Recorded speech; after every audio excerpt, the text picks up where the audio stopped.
Assalamualaikum warahmatullahi wabarakatuh. Waalaikumsalam warahmatullahi wabarakatuh. Alhamdulillahi rabbil alamin. Wa sallallahu wa sallama wa baraka ala sayyidina Muhammadin qaidil ghurril muhajjalin wa ala alihi wa ashabihi wa muhibbihi alladhina yujahiduna fi sabilillahi ila yaumiddin. Asyhadu an la ilaha illallah wahdahu la syarika lah wa asyhadu anna sayyidana wa nabiyyana Muhammadan abdullahi wa rasuluhu wa safiyuhu min khalqihi wa khaliluh.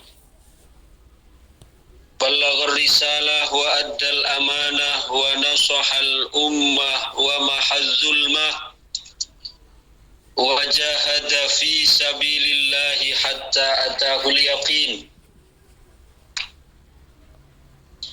Subhanaka la ilma lana illa ma 'allamtana innaka antal alimul hakim. Subhanaka la fahma lana illa ma fahamtana innaka antal jawadul karim. Rabbana iftah bainana wa baina qaumina bil haqqi wa anta khairul fatihin.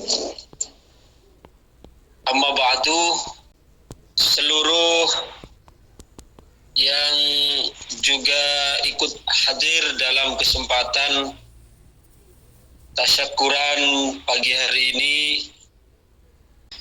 juga wabil akhas yang memiliki hajat dalam kesempatan hari ini, berikan kesabaran, ketabahan, dan selalu diberikan istiqamah dalam ibadah, diberikan kesehatan jasmani dan rohani, diberikan umur panjang, dimudahkan semua urusan dunia dan akhirat. Amin, amin ya rabbal alamin. Demikian juga seluruh yang hadir bighairi istisna, dengan tanpa terkecuali, yang mendengarkan dari dekat maupun dari jauh, dan begitu juga dari sahabat-sahabat kita majelis taklim yang lain yang juga ikut hadir di sini. Mudah-mudahan juga selalu dijadikan oleh Allah Subhanahu wa taala sebagai abdan syakuran, hamba-hamba yang bersyukur, sebagai hamba-hamba yang tulus, hamba-hamba yang selalu berbakti kepada Allah Subhanahu wa taala dan Rasulnya, dan diberikan anugerah oleh Allah Subhanahu wa taala dalam keadaan wafat membawa iman husnul khatimah, diakui sebagai umat Rasul, dimasukkan surga bersama Sayyiduna Rasulullah sallallahu alaihi wasallam. Amin, amin ya rabbal alamin. Karena hari ini sekaligus bertepatan dengan Hari Pahlawan 10 November 2022, maka sebagai bentuk rasa terima kasih kita kepada orang-orang mulia yang telah mengorbankan hidupnya, hartanya, nyawanya bahkan untuk kelangsungan bangsa ini, kita berterima kasih kepada beliau dengan mengirimkan sejenak bacaan Fatihah. Mudah-mudahan kita dijadikan sebagai orang-orang yang bisa membalas kebaikan-kebaikan beliau dan mencontoh perjuangan-perjuangan beliau. Amin, amin ya rabbal alamin. Hadratana nabiyana Muhammadan sallallahu alaihi wasallam wa alihi wa azwajihi wa zurriyyatihi wa ahli baitihi wa muhibbi ajma'in wa ila ikhwanihi minal anbiya wal mursalin wal awliya was syuhada was sholihin was sahabati wat tabi'in wa jami'il musannifin al mukhlisin, khususan ila sultanil awliya Syekh Abdul Qadir Al-Jilani wa Sayyidina Syekh Ahmad Ar-Rifai wa Sayyidina Syekh Ahmad Al-Badawi wa Sayyidina Syekh Ibrahim Ad-Dasuki wa ila jami'i awliyaillah wa ulama'illah inama kanu wa jami'il muslimin wal muslimat wal mu'minin wal mu'minat al-ahya'i wal amwat, khususan ila ashabil hajat fi hadzal majlisil mubarak wa ila jami'il abtal fi biladina wa biladil muslimin wa ila hadratin nabiyil mustafa sallallahu alaihi wasallam lana wa lahumul fatihah.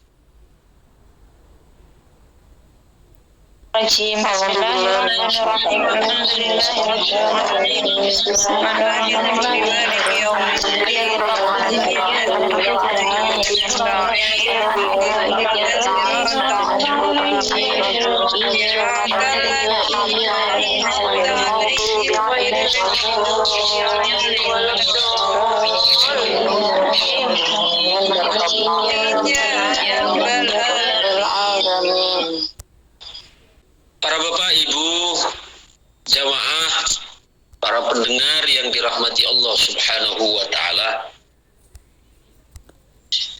di dalam surat Al-Hadid ayat yang ke-19 Allah menyampaikan a'udzubillahi minasyaitonirrajim, bismillahirrahmanirrahim, walladzina amanu billahi wa rusulihi ulaika humus siddiqun wasyuhada'u 'inda rabbihim lahum ajruhum wa nuruhum walladzina kafaru wa kazzabu biayatina ulaika ashabul jahim. Bisa sambil jenengan yang memiliki Quran terjemah atau yang punya aplikasi, di situ bisa dilihat surat Al-Hadid ayat yang ke-19 yang jika diterjemah, Bismillahirrahmanirrahim, dan orang-orang yang beriman dengan Allah dan Rasul-Nya, dengan Allah dan utusannya, mereka itulah orang-orang yang jujur. Karena tidak mungkin orang itu beriman pada Allah dan Rasul-Nya jika di dalam hatinya masih ada kedustaan terhadap agama ini. Maka orang-orang yang beriman, yang mau percaya, yang mau yakin, yang mau cinta, sering saya sampaikan, karena iman itu memiliki 3 lapis pengertian. Lapisan terluar yaitu percaya, lapisan tengahnya yaitu yakin, dan lapisan terdalam yaitu cinta. Orang-orang yang mau beriman pada Allah dan Rasul-Nya itu adalah ulaika humus siddiqun. Mereka itulah orang-orang yang jujur di dalam imannya, di dalam percayanya, di dalam yakinnya, di dalam cintanya. Ya. Karena tidak mungkin ketika tidak ada percaya, tidak ada yakin, tidak ada cinta akan beriman kepada Allah dan Rasul-Nya. Kemudian selanjutnya wasyuhada'u 'inda rabbihim. Demikian juga para syuhada, para pejuang di jalan Allah subhanahu wa ta'ala, mereka lahum ajruhum wa nuruhum. Mereka mendapatkan pahala dan mendapatkan nur. Walladzina kafaru wa kazzabu bi ayatina, dan orang-orang yang kafir, yang ingkar dan mendustakan terhadap ayat-ayat kami. Berarti ini orang yang tidak mau beriman dengan Allah, beriman dengan Rasul, dan mereka tidak berjuang di jalan Allah, maka ulaika ashabul jahim, mereka itulah penghuni-penghuni neraka jahim.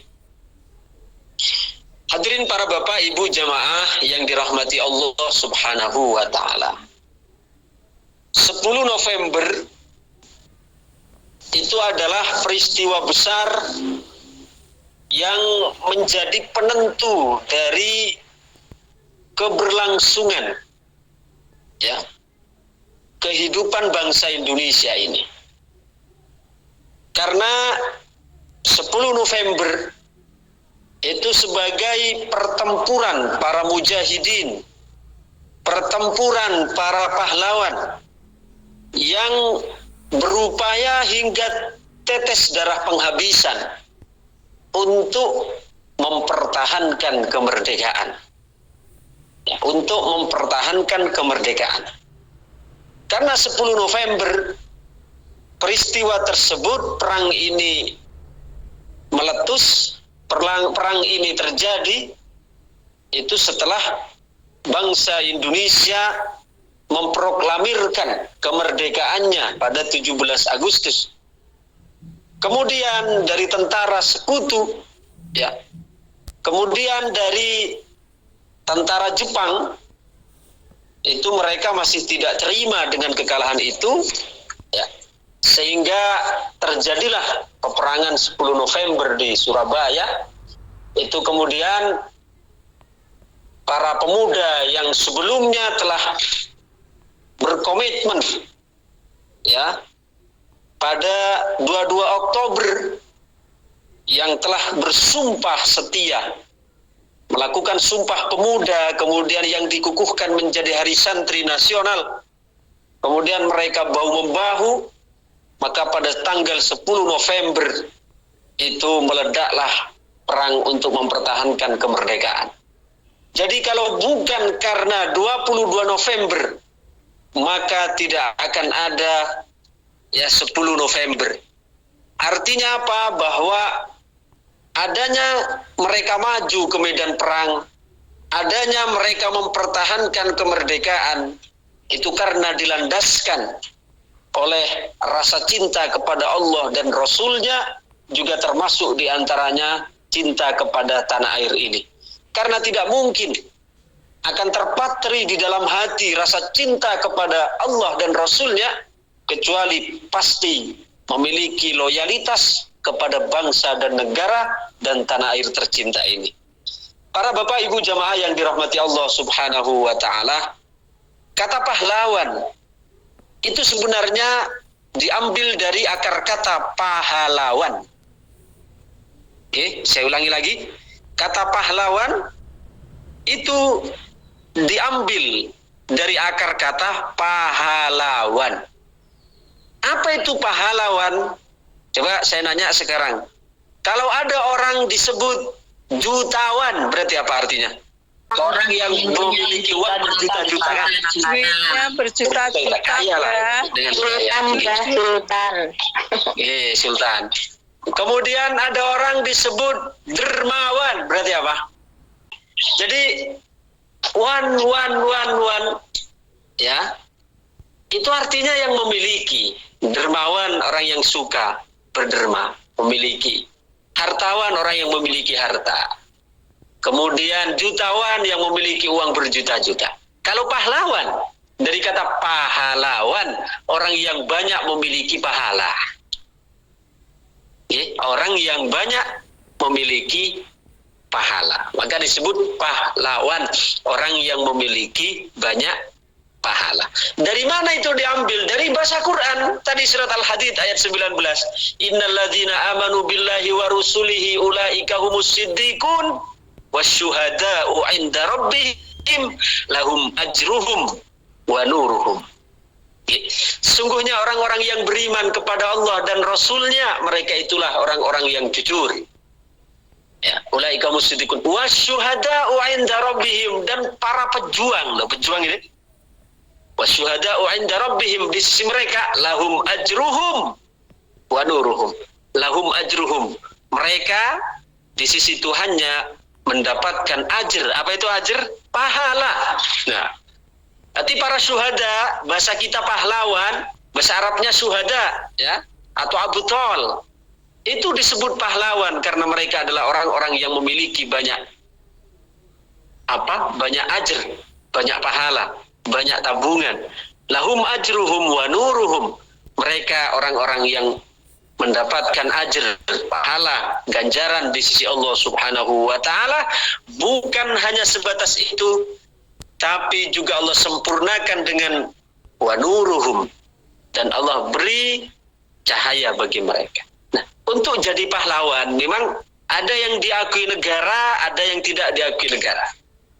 Menjadi pahlawan yang diakui negara itu seperti yang telah kita ketahui, ya, dipampang biasanya di buku-buku sejarah, diajarkan di dalam pelajaran IPS, ilmu pengetahuan sosial atau sejarah nasional. Di situ ditempel, dipampang, bahkan di tembok-tembok madrasah, lembaga pendidikan, di situ ditempel, diperkenalkan kepada siswa-siswi siapa yang masuk di dalam jajaran atau yang mendapatkan kehormatan sebagai pahlawan nasional. Di sana disebutkan semua, pokoknya orang yang memiliki andil dalam mempertahankan, berjuang merebut kemerdekaan sampai mempertahankan kemerdekaan, semuanya diberi gelar pahlawan, walaupun yang non-muslim. Walaupun yang non-muslim. Jadi, walaupun yang non-muslim bagaimana? Itu adalah sesuai dengan keyakinan mereka.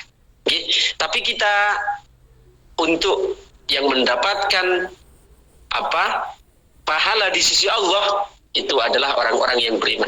Adapun orang-orang yang tidak beriman, Allah Maha Adil, walaupun tidak beriman ikut berjuang, Allah tidak pernah menyanyiakan. Walaupun balasannya itu sudah diberikan sekarang di dunia, minimal mendapatkan penghormatan, ya kan? Mendapatkan penghormatan yang layak lah dari orang, dikenang jasa, ya kan, sudah mendapatkan balasan juga, walaupun kelak di akhirat itu tidak mendapatkan bagian. Tapi Allah Maha Adil. Jadi Allah dengan Maha Adilnya, ya, orang kafir sekalipun ketika berbuat baik tetap dibalas oleh Allah. Cuma balasannya dibagi atau diberikan sekarang di dunia. Contoh sekarang ada orang non-muslim dermawan dengan sesama. Tetap Allah Maha Adil, tetap diganti oleh Allah. Sekarang di dunia ini diganti dengan pengaruhnya, diganti dengan banyak tangmannya karena disenangi, kan sudah melupakan balasan itu. Jadi tidak pernah Allah menyanyiakan. Cuma kalau yang dimaksud balasan akhirat, nah itu hanya Allah berikan kepada orang-orang yang beriman. Nah, kita semua memiliki peluang yang sama untuk menjadi pahlawan. Walaupun bukan pahlawan yang diakui oleh negara, tapi kita memiliki peluang yang sama untuk menjadi pahlawan di sisi Allah Subhanahu wa Ta'ala. Dengan cara apa? Perbanyak amal soleh, perbanyak melakukan ketaatan, perbanyak selalu ingat kepada Allah, perbanyak selalu muhasabah diri, selalu introspeksi diri, kemudian tingkatkan selalu kebaikan. Dan jika kita mampu wafat, kita diwafatkan dalam keadaan husnul khatimah oleh Allah, maka itulah pahlawan yang hakiki juga di sisi Allah Subhanahu wa Ta'ala. Jadi kita semua memiliki peranan atau memiliki peluang yang sama untuk menjadi pahlawan di sisi Allah Subhanahu wa Ta'ala dengan acuan tadi, innalladzina amanu billahi wa rusulihi ulaika humus siddiqun. Sesungguhnya orang-orang yang beriman pada Allah dan Rasulnya. Ini syarat pertama untuk jadi lahum ajruhum wa nuruhum, untuk menjadi pahlawan, ya. Bukan sekedar pahlawan di mata negara, tapi pahlawan di mata Allah. Innalladzina amanu billahi wa rusulihi. Syarat pertama iman. Jadi iman itu harus dirawat, iman kita harus dipupuk. Bagaimana iman kita bukan hanya sekedar percaya, bagaimana iman kita meningkat kepada yakin, bagaimana dari yakin meningkat kepada cinta. 3 komponen ini jika terus dipupuk, terus ditingkatkan, terus dirawat, maka nanti lahum ajruhum wa nuruhum. Otomatis kita akan menjadi orang-orang yang lahum ajruhum wa nuruhum, akan mendapatkan pahala dari sisi Allah. Fisiknya mendapatkan pahala. Pernah saya sampaikan waktu ngaji hikam, ya, di Wamid beberapa waktu yang lalu. Fisiknya, gerakan fisik dari melakukan ketaatan, Allah balas dengan pahala. Kita sholat, gerakan fisik kita, takbirnya, rukuknya, sujudnya, iktidalnya, duduknya, salamnya, secara fisik akan Allah beri ajr, akan Allah beri ganjaran, akan Allah beri pahala. Itu secara fisik. Sedangkan batinnya akan Allah beri nur, akan Allah beri pencerahan, akan Allah beri cahaya Yaitu cahaya apa? Dari sholatnya akan mengeluarkan dari yang semula sebagai hamba yang ghaflah, yang lalai, maka oleh Allah subhanahu wa ta'ala diberikan nur menjadi hamba yang selalu ingat dengan Allah, selalu tersambung dengan Allah subhanahu wa ta'ala. Itu nurnya. Kemudian dari zakat, dari zakat, ibadah zahirnya Allah beri pahalanya zakat. Sedangkan batinnya Allah beri nur. Apa nur dari zakat?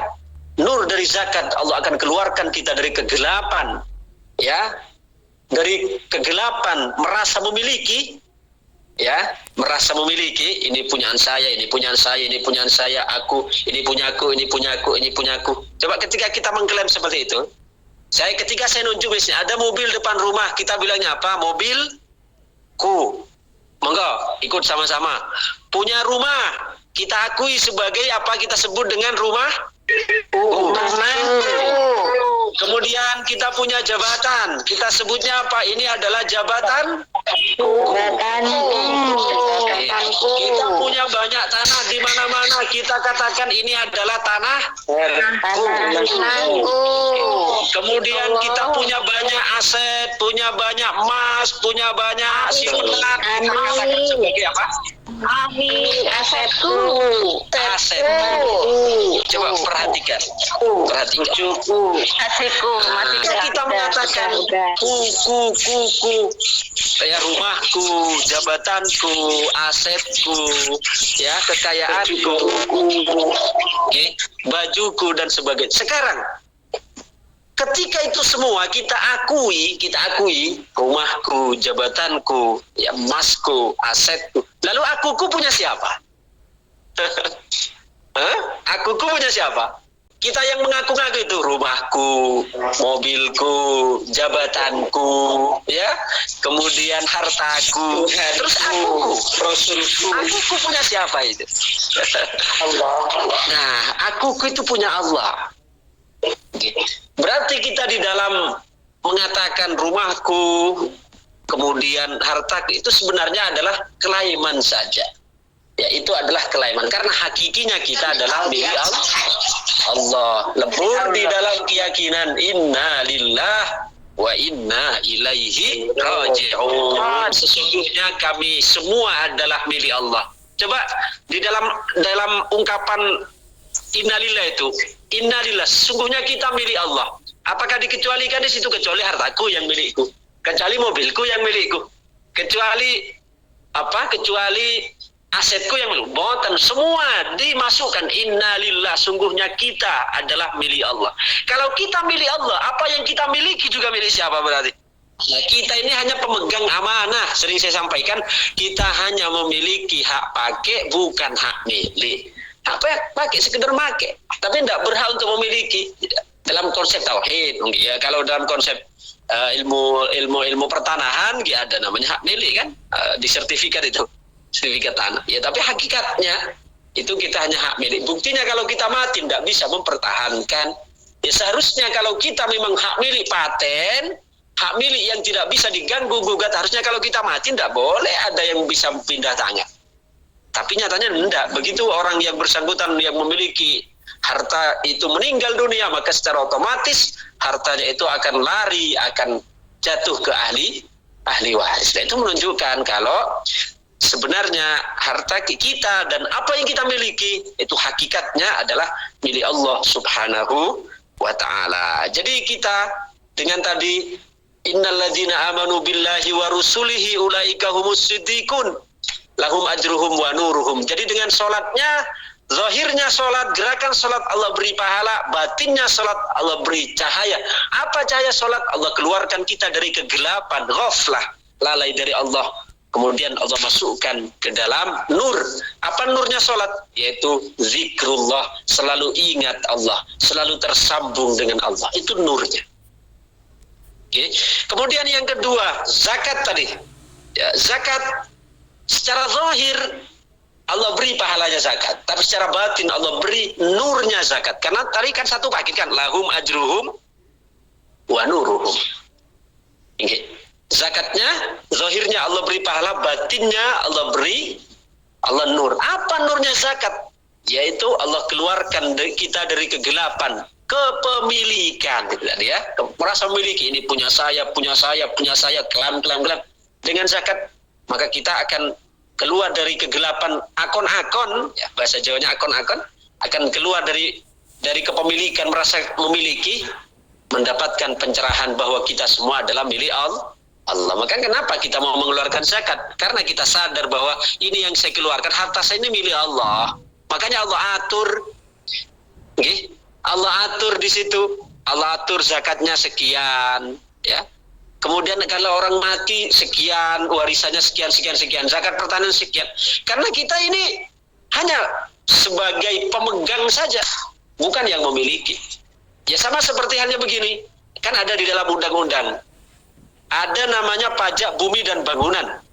Yang mana ada undang-undang pasal berapa itu? Ada yang mungkin ahli hukum di sini, bahwa semua kekayaan alam yang ada di bumi Indonesia itu dikuasai negara, kan begitu nggih? Jadi kalau ada pertambangan dan sebagainya itu dimiliki oleh negara. Walaupun secara individu kita mungkin kita bayar pajak dan sebagainya. Tapi tetap itu dikuasai oleh negara.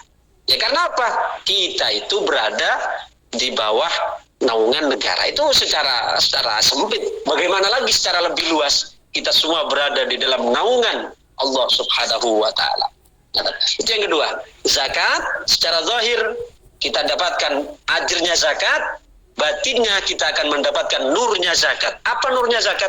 Akan dikeluarkan kita dari kegelapan akon-akon, rasa milik saya kepada cahaya, yaitu lebur di dalam cahaya kita semua adalah milik Allah Subhanahu wa ta'ala. Maka taat pada Allah, disuruh mengeluarkan zakat, mau sedekah, mau infak, mau, karena kita sudah mendapatkan pencerahan di dalam hati bahwa kita ini adalah titipan, mendapat titipan dari Allah Subhanahu wa ta'ala. Pun itu yang kedua. Yang ketiga, puasa. Puasa secara zahir kita mendapatkan pahala puasa, karena lahum ajruhum wa nuruhum, mendapatkan ajrnya puasa. Kemudian sekarang secara batin kita mendapatkan nurnya puasa. Apa nurnya puasa? Nurnya puasa itu yaitu kita dikeluarkan oleh Allah dari kegelapan hawa nafsu, ya, kepada terangnya atau pencerahan nur, yaitu apa? Cahaya taat atau cahaya ikut kepada perintah Allah Subhanahu wa ta'ala. Ya, ketika kita puasa itu kan, kalau kita tidak puasa kan bebas kan, nafsu itu bebas, mau makan, minum dan sebagainya. Tapi pada saat sekarang puasa maka kita membatasi, kita diatur sebelum subuh, ya, setelah terbit fajar sudah harus berhenti makan. Kemudian maghrib baru boleh makan lagi. Ya, walaupun makanan yang kita makan itu halal hasil kerja sendiri. Ya, walaupun istri kita sendiri halal hasil pernikahan sah, tapi ketika puasa tidak boleh. Kenapa? Karena kita mengikuti perintah Allah Subhanahu wa ta'ala. Ya, jadi di situ kita dilatih oleh Allah, ya, diberikan pencerahan dengan puasa.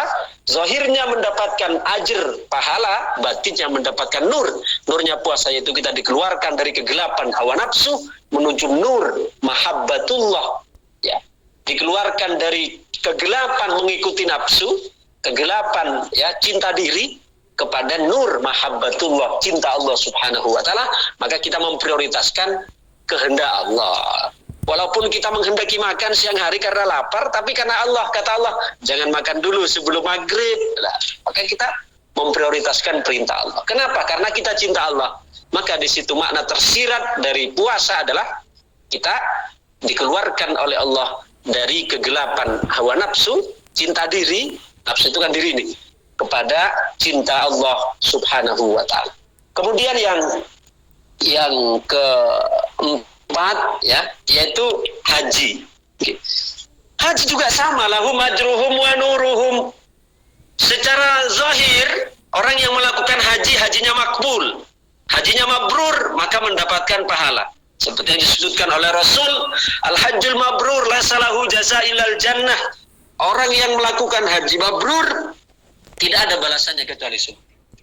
Jadi secara zahir diberi oleh Allah surga, diberi oleh Allah pahala, bahasanya pahala lah. Tapi secara batin, lahum ajruhum wa nuruhum. Allah beri nur. Apa nurnya haji? Nurnya haji itu Allah keluarkan kita, ya. Allah keluarkan kita dari apa? Dari kebingungan. Kebingungan karena mengikuti ego kita menuju cahaya berserah diri kepada Allah.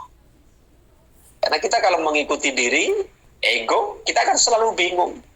Bingung untuk bagaimana saya selalu dipuja-puja, selalu diagungkan, selalu dihormati, selalu dibanggakan. Itu kan ego semua. Tapi dengan haji coba, pembelajaran di balik ibadah haji itu, Allah berikan kita satu pelajaran, yaitu kita lebur di dalam innal hamda wan ni'mata lakawal mulk la syarikalak. Semua itu lebur, sama statusnya. Yang Perdana Menteri, kemudian yang petani, sama ketika nyampe batas mikot, harus dilepas pakaian kebesarannya. Tidak boleh ada presiden, ya, karena presiden atau Perdana Menteri, begitu ihram misalnya pakai dasi, enggak, sama, dicopot pakaian berjahit, dicopot semua pakaian kebesarannya, sama di hadapan Allah Subhanahu wa taala, memakai 2 lembar kain seperti kafan, yaitu kain ihram, sama semuanya. Artinya apa? Di situ oleh Allah Subhanahu wa taala kita hendak dikeluarkan dari kegelapan ego kita untuk dikeluarkan, ya, kepada cahaya. Apa cahayanya? Yaitu cahaya berserah diri kepada Allah Subhanahu wa taala. Pakaikan pakaian putih. Pakaian putih itu sebagai simbol berserah diri, ya. Pakaian putih itu simbol berserah diri. Bisa kita lihat bagaimana kalau ada pergulatan tinju, jika ada salah satu dari lawan yang melemparkan handuk putih, maka itu sebagai simbol apa? Menyerah. Sebagai simbol menyerah. Kemudian karena kita sekarang Hari Pahlawan, juga ini masih erat kaitannya dengan sejarah. Ketika Hiroshima Nagasaki, ya, tentara Jepang menyerang tanpa syarat kepada sekutu, maka mereka, tentara Jepang itu mengibarkan bendera putih, itu sebagai simbol telah menyerah. Maka begitu juga jamaah haji itu menggunakan pakaian putih, itu sebenarnya sebagai simbol berserah diri kepada Allah Subhanahu wa taala. Sehingga secara historis, ya, itu mengapa orang yang telah pulang haji itu pakai kopiah putih, kerudung putih. Itu sebenarnya bukan tren semata, bukan untuk gaya-gaya, bukan. Itu pakai kopiah putih itu sebenarnya untuk menyimbolkan orang yang sudah pulang haji itu hendaknya memiliki jiwa yang berserah diri. Bukan untuk gaya-gaya, terkadang marah. Pas pulang haji tidak dipanggil Pak Kaji itu marah-marah. Saya itu haji puluhan juta, antri puluhan tahun, itu tidak dipakai. Padahal saya atul sawah, atul Tegal dan sebagainya, atul sapi. Kalau saya pulang masih disebut nama biasa. Marah. Kenapa? Karena menganggap kopiah haji putih itu sebagai simbol untuk berbangga-bangga. Itu keliru. Sebenarnya kopiah putih pada Pak Haji, kerudung putih pada Bu Kaji, itu sebenarnya simbol untuk berserah diri. Kiranya ini saja yang bisa saya sampaikan dalam tasyakuran hari ini. Jadi kesimpulan yang pertama, pahlawan itu dari kalimat, dari kata pahlawan, yaitu orang-orang yang memiliki banyak pahala. Ya, karena apa? Sebagaimana hartawan, orang yang memiliki banyak harta, jutawan, orang yang memiliki banyak uang berjuta-juta, dermawan, orang yang memiliki banyak derma, suka dermawan. Kemudian kalau pahlawan berarti orang yang memiliki banyak pahala. Ini diambil dari firman Allah Subhanahu wa taala, innalladzina amanu billahi wa rusulihi ulaika humus siddiqun wasyuhada'u 'inda rabbihim lahum ajruhum wa nuruhum. Sungguhnya orang-orang yang beriman kepada Allah dan Rasulnya, mereka itulah orang-orang yang jujur. Bagi mereka adalah pahala, ya. Bagi mereka adalah nur, lahum ajruhum wa nuruhum. Ya, kemudian selanjutnya kesimpulan yang ketiga, untuk menjadi pahlawan, memang secara hukum negara itu hanya dikhususkan untuk orang-orang yang berjuang membela tanah air. Tapi dalam mata Allah subhanahu wa ta'ala, pada pandangan Allah, dalam pandangan Allah, kita semua memiliki peluang yang sama untuk menjadi pahlawan. Apa syaratnya? Prasyarat administrasi yang harus dilengkapi. Yang pertama yaitu fotokopi, bukan fotokopi KTP atau fotokopi KK, yaitu kita menyerahkan hati kita kepada Allah dan Rasulnya. Iman. Innalladzina amanu billahi wa rasul. Itu syarat pertama. Menyerahkan hati kita kepada Allah dan Rasulnya. Artinya beriman pada Allah dan Rasul. Jadi yang diserahkan bukan fotokopi KTP, fotokopi KK, paspor, bukan. Menyerahkan hati kita kepada Allah dan Rasulnya. Yaitu beriman kepada Allah dan Rasulnya. Itu syaratnya. Kemudian iman tadi berada dalam 3 tataran, 3 tahapan: percaya, yakin, dan cinta. Lahum ajruhum inda rabbihim.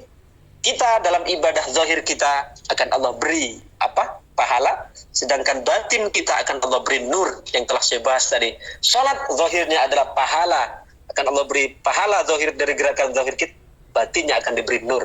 Apa nurnya salat? Yaitu akan Allah keluarkan dari kegelapan ghaflah, lalai, menuju zikrullah, selalu ingat, selalu zikir dengan Allah. Itu nurnya salat. Kemudian yang kedua, zakat. Secara zahir Allah akan beri orang yang beriman itu pahala zakat, sedangkan batinnya sesuai dengan ayat lahum ajruhum wa nurhum, maka akan Allah beri nurnya zakat. Apa nurnya zakat? Itu akan Allah keluarkan dari hati kita, dari kegelapan akon-akon kepemilikan, menuju kesadaran bahwa semua kita adalah milik Allah subhanahu wa ta'ala. Kemudian yang ketiga, puasa. Puasa kita secara zahir akan Allah beri pahala, sedangkan batinnya akan beri Allah nur. Apa nurnya puasa? Nurnya puasa adalah kita dikeluarkan oleh Allah dari kegelapan memuja diri, mengikuti keinginan diri, menuju pencerahan cinta Allah subhanahu wa ta'ala. Kemudian yang keempat, haji. Secara zahir akan Allah beri kita pahalanya haji, sedangkan batinnya akan Allah beri nur. Apa nurnya haji? Yaitu kita diberikan oleh Allah pencerahan, dikeluarkan dari kegelapan ego menuju cahaya berserah diri, yang disimbolkan dengan kopiah putih, kain putih sebagai simbol berserah diri. Demikian, mudah-mudahan menjadi tambahan ilmu yang barokah, manfaat, maslahat fid dini wad dunya wal akhirah. Amin amin ya rabbal alamin. Ya Allah ya Al-Fatihah. A'udzu billahi minasyaitonir rajim. Bismillahirrahmanirrahim. Iyyaka na'budu wa iyyaka nasta'in.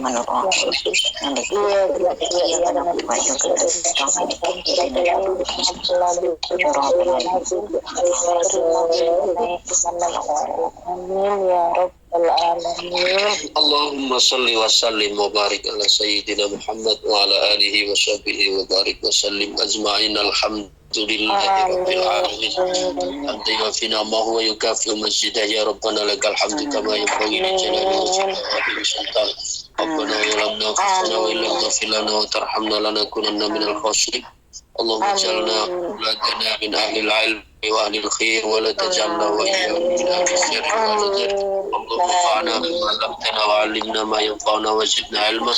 Rabbana atina fid dunya hasanah wa fil akhirati hasanah wa qina adzabannar. Sallallahu ala sayyidina Muhammadin wa ala alihi wa sahbihi wa barik wa sallim ajma'in. Subhana rabbika rabbil izzati amma yasifun wa salamun 'alal mursalin. Walhamdulillahi rabbil alamin. Al-Fatihah.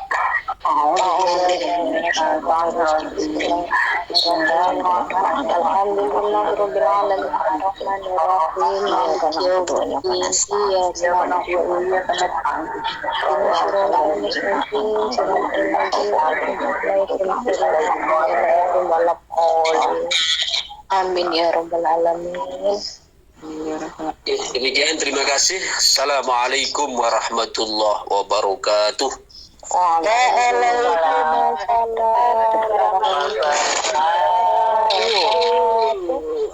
Ini tadi kan saya menyimak penyampaian dari awal ya. terkait adanya hari 10 November hari ini, makna dari pahlawan. Jadi kan udah jelas gamblang termasuk kriteria siapa saja yang di dalamnya gitu kan.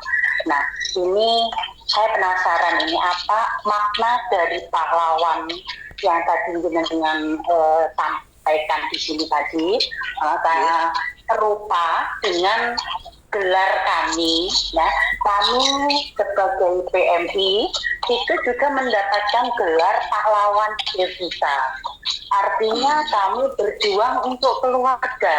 Bahkan dalam perjuangan itu pun mungkin kalau pahlawan itu kan berjuang dengan tenaga, dengan pikiran terjun langsung. Kalau kita kan berjuangnya karena jarak jauh, perjuangan dari keluarga, pengorbanan itu. Apakah arti dari pahlawan yang jenengan sampaikan maknanya sama dengan pahlawan devisa yang saat ini kita gelar sebagai warga negara Indonesia yang ada di luar negeri, khususnya di Taiwan, apa?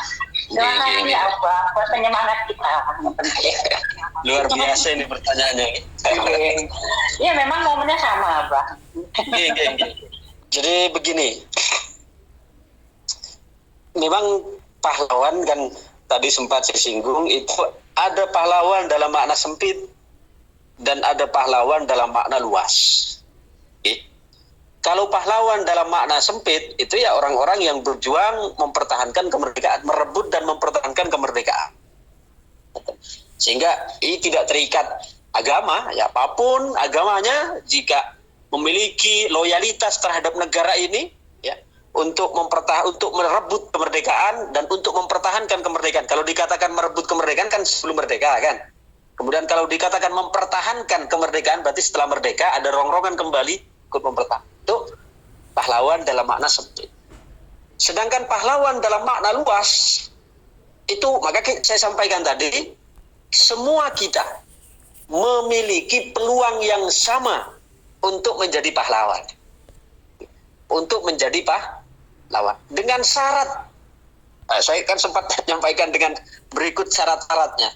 Dengan syarat kita beriman kepada Allah dan Rasul.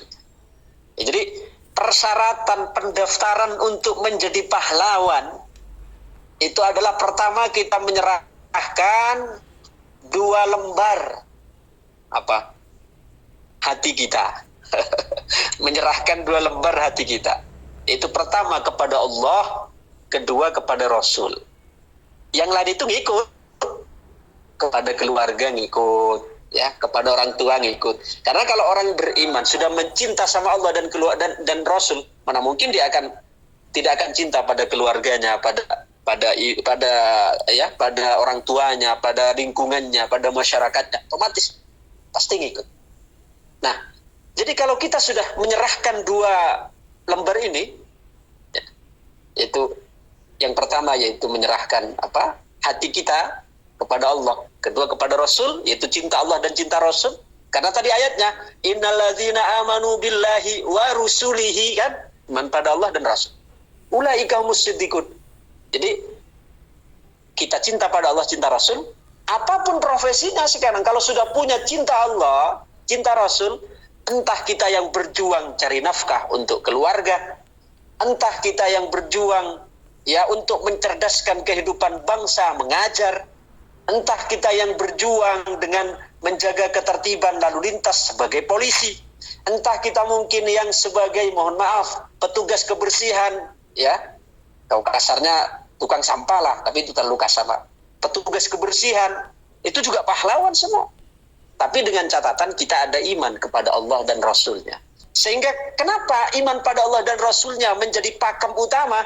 Karena apapun profesinya, kalau kita iman pada Allah dan Rasulnya, maka semua kegiatan kita, bentuk aktivitas kita, pekerjaan kita, semua akan sehaluan dengan apa yang menjadi kehendak Allah, apa yang menjadi kehendak Rasul. Kita bekerja di Taiwan, niatnya, kalau kita iman pada Allah, iman pada Rasul, niatnya kembali ke niat awal. Ya Allah, saya kerja di Taiwan, pejuang devisa untuk ibadah, ya Allah, untuk menafkahi keluarga, untuk ditabung bisa haji, bisa umrah, untuk menyenangkan hati orang yang tidak mampu, ya Allah, untuk terhindar dari meminta-minta, ya Allah. Ngaten, kalau didasari iman pada Allah dan Rasul. sehingga waktu-waktunya tidak hilang, saatnya sholat tidak dilupakan. Bukan karena kadung kerja, sholatnya hilang. Nah, itu menandakan karena apa? Cinta pada Allah dan Rasulnya itu masih ditinggalkan. Ya, oleh karena itu, untuk pahlawan dalam makna luas, itu berlaku untuk kita semua. Siapapun kita memiliki peluang yang sama. Entah sebagai pekerja, sebagai guru, sebagai pekerja di pabrik bahkan. Kalau diniatkan untuk membantu mencukupi kebutuhan orang, kemudian kita di dalam hati ada iman pada Allah dan Rasulnya, semua masuk dalam kategori pahlawan dalam makna, dalam sekup yang luas, bukan sekedar pahlawan dalam makna yang sempit. Terima kasih.